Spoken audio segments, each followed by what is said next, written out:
Partnered by Times Influence.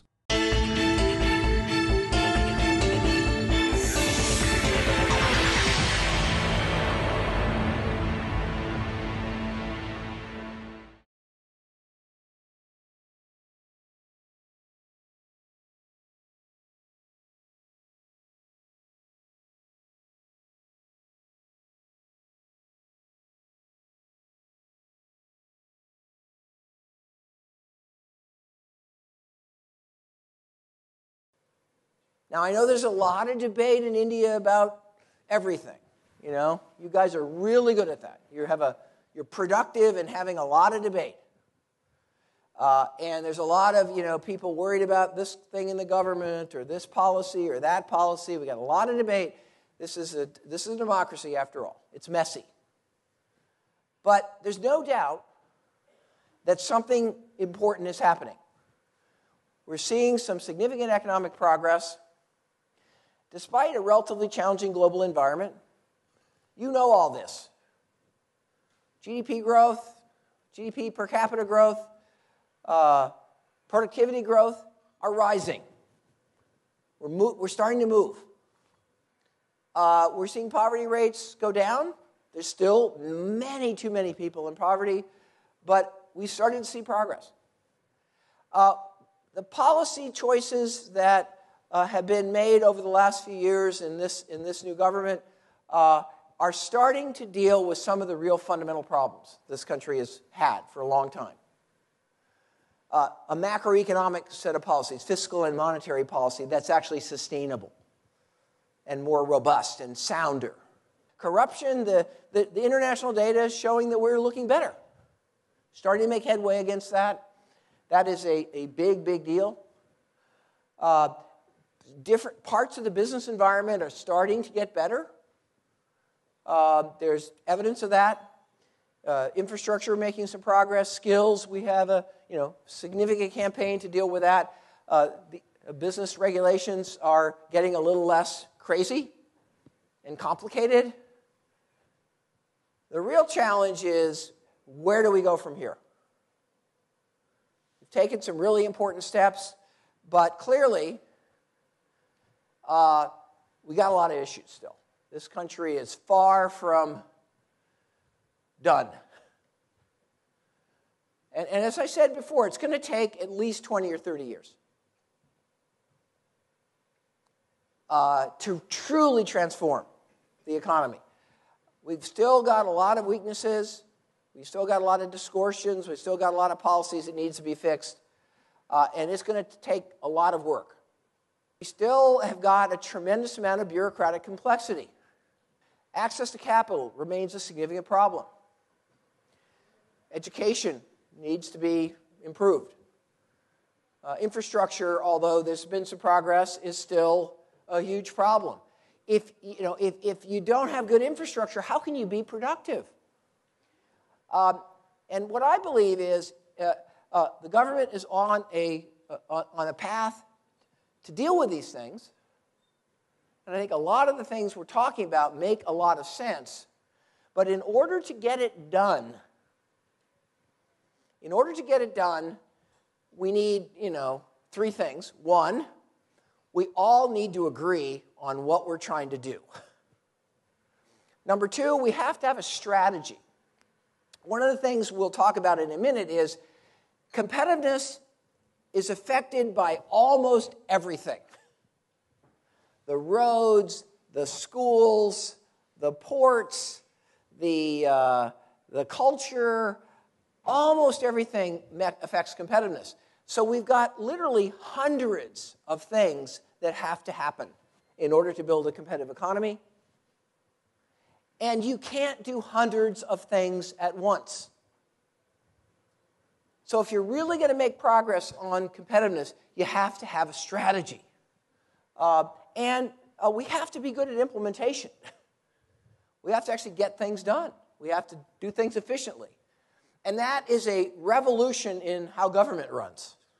Governments are typically not set up and managed around delivering results, and getting action, and doing it efficiently, and moving things along, and holding people accountable. That's not the way government works. If we're really going to succeed at this, we have to actually change the way government works. And we also have to change the way the other stakeholders kind of interact with government in a way that allows us to be effective. So I am extremely optimistic that we're starting to get on the right path here in this country. So how do we think about competitiveness then? How do we define our agenda? Competitiveness in any country or region or state starts with what we call your endowments. Every country has endowments. Endowments are things like you have land. You have maybe some natural resources, to include things like growing conditions, where you can grow crops and things like that. You have a geographical location. But this is not going to get us to prosperity. This is not going to get us to prosperity. To get to prosperity, we have to add two more layers. One is what we call macroeconomic competitiveness. We have to have a sound and stable set of macroeconomic circumstances that cut across the entire economy. But this is critical to competitiveness. If you've got a high inflation and economic instability, it kind of stops progress on productivity and the business environment. We have to have human development and effective public institutions. If people aren't educated, we're not going to be productive. If people are sick or can't go to work, we can't be productive. It's about equity, but it's also just about reality. We have to see that we've got to make progress on these issues of human development. And, if a lot of our people don't have access to work because they're discriminated against, that's not good for productivity. We need our people to have access to whatever they need to equip themselves to be a productive member of the economy. So human development really matters. Again, what we found is you need both economic progress and social progress to progress together. I made this point earlier. We'll talk about this afternoon. We're starting now to have a very systematic way of measuring the health of a society and the basic human development of citizens. And this we'll talk more about this afternoon. We are starting to measure how well we're doing.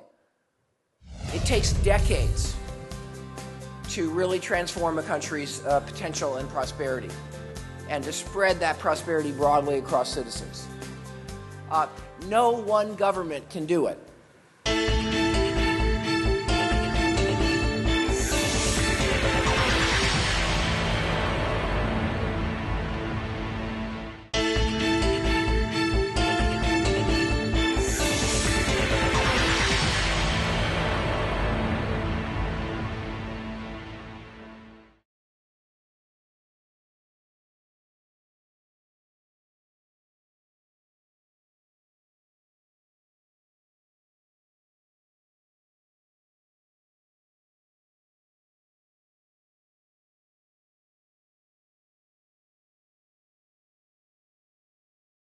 This is the kind of framework now that is pretty well accepted for looking at the business environment.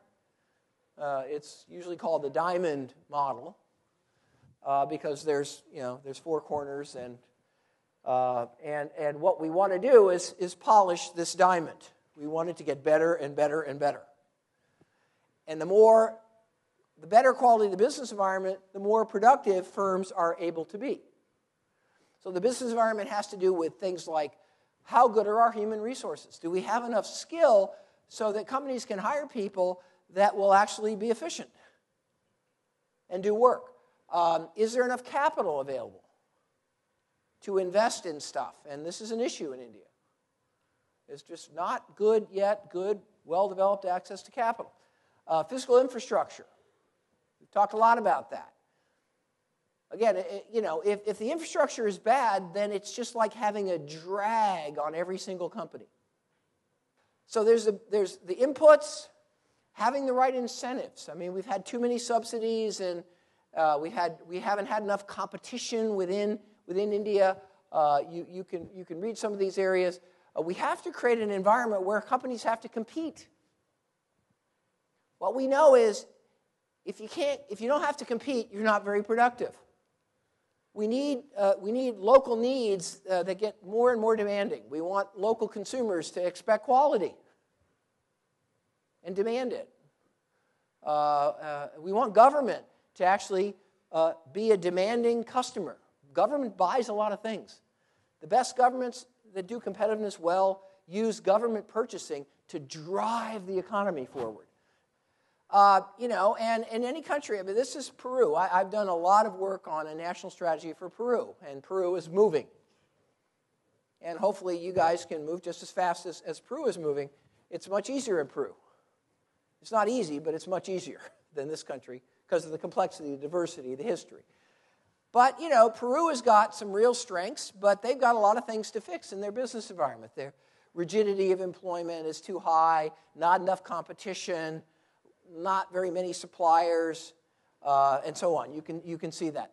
What we have to do is we have to really honestly assess our business environment in India systematically with real data, and we got to get on a path of raising the bar.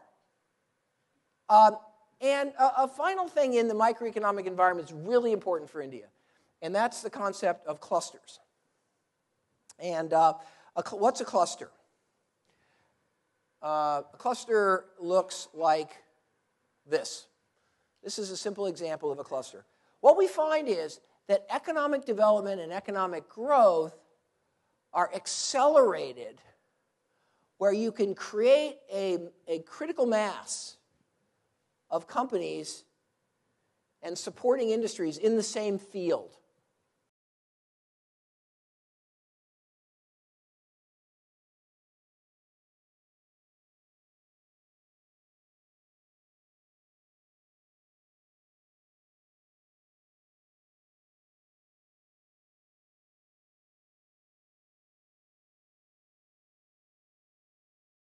All of us have various definitions of reforms.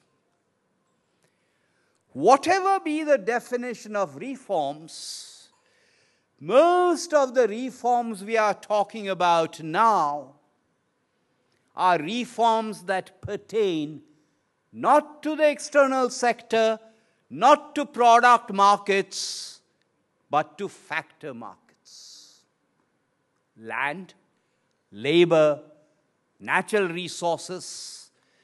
The obvious point to make is that most of these factor markets, as per the 7th schedule to the Constitution, are either in the state list or they are in the concurrent list. States have already begun to compete. You can see that visibly happening. There was a point in time when they used to compete on the basis of fiscal incentives. That is over and done with. And increasingly you will find, I mentioned the procedures. Some of you may be familiar with the work that's been done by the DIPP. I'm not talking about the World Bank's doing business indicators, but the work done by the DIPP on its own. That covers a limited set of indicators, but nonetheless, that has triggered a process of competition among states. The competition among states is desirable. The competition among states improves procedures, encourages investments, and therefore it is desirable. However, when we rank states, we must be careful on 2 counts. 1, there is a value judgment in all of these rankings, and have we got the policy diagnosis right? 2, as I said, there are legacy issues. And 3, finally, much of what has been done is an adaptation of frameworks from other countries in the world, but we must remember that compared to those other countries in the world, the role of the government in India, or the 3 layers of government in India, still remain far more important. And finally, what I said, the informal nature, the rural nature. Thank you once again, the India's National Competitiveness Forum, for having given me the opportunity to have the first say. Thank you, Amit. It takes decades to really transform a country's potential and prosperity, and to spread that prosperity broadly across citizens. No one government can do it.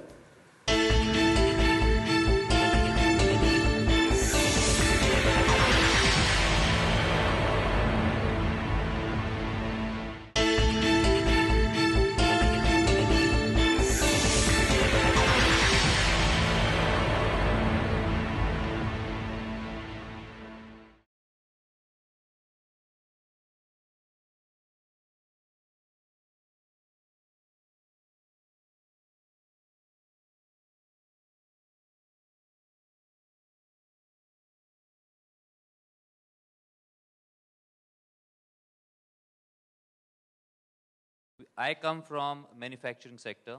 We are one of the largest producers of steel and electricity generation in India. So we do come from a socialism legacy. And there is a huge taxes. What you said about productivity, it makes a lot of sense. What you said about competitiveness, and when you say that productivity or competitiveness should not be because of low wages. But in India, we are, I believe, too much dependent on the government policy. And that is because of the legacy of socialism. We have the highest taxes when it comes to royalty on natural resources, highest in the world. Then we have on electricity that we consume, we pay the highest electricity duty. So if we were competing only within India and everyone was subjected to the same taxes, it's not a problem. But when we are competing globally, how do we compete with the highest taxes and so much of cross-subsidization?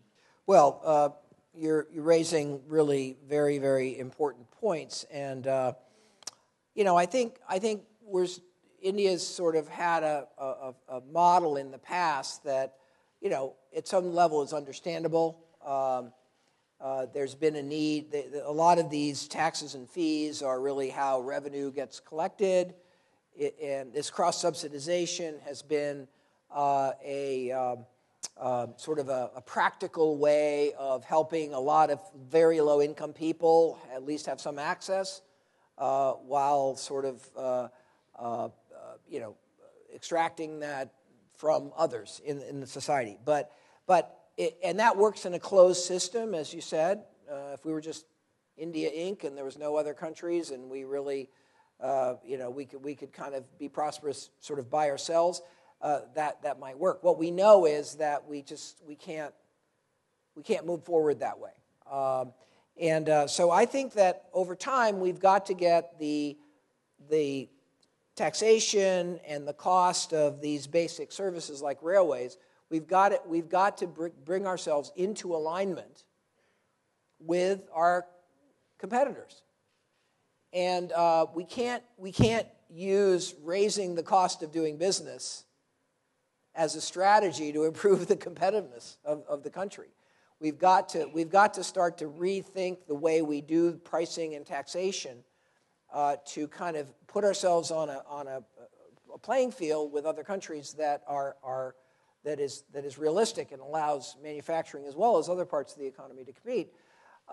And we have to find other ways to build our revenue model in order to have the resources required to do what public services are necessary, particularly for the poor.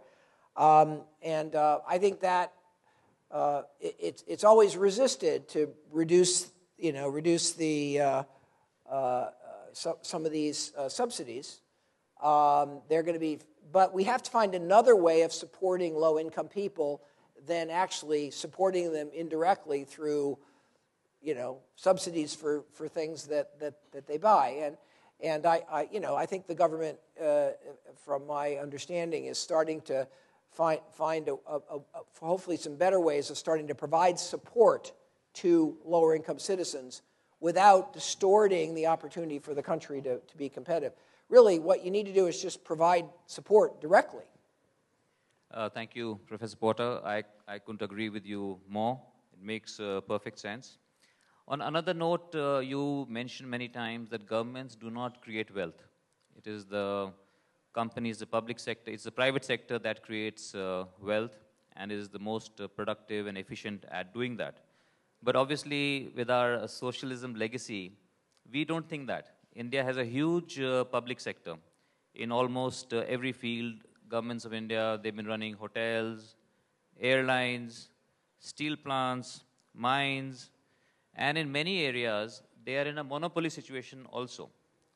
And when they are in a monopoly, say in terms of, say, coal mining, there's almost a 90% monopoly, then obviously the customers are not treated really like customers.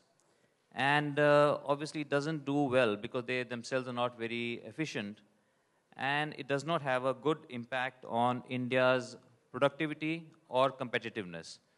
So what do you feel today in today's context? But every political party in India does feel very strongly about protecting its public sector.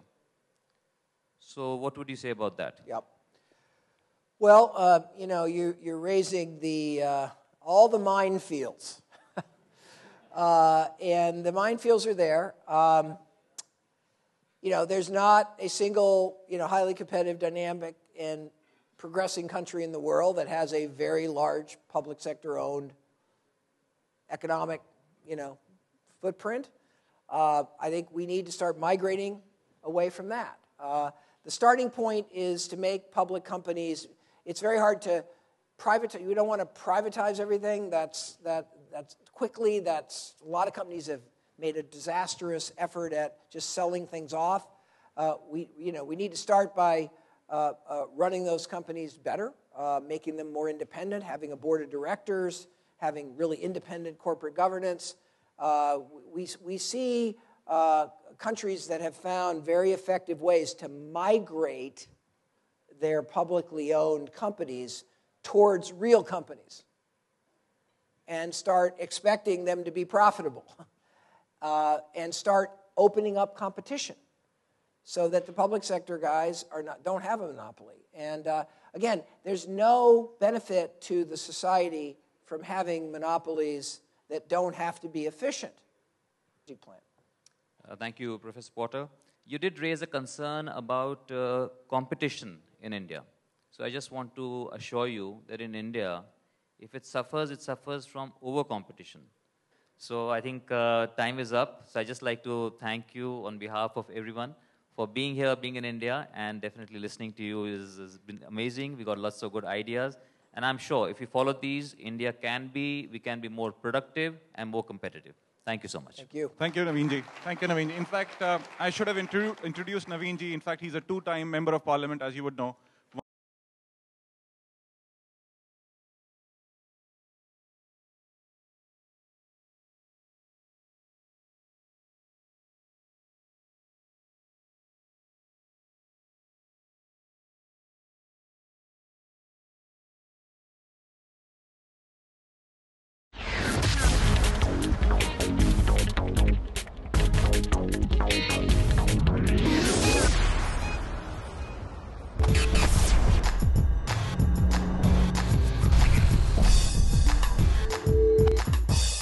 Partnered by Times Influence.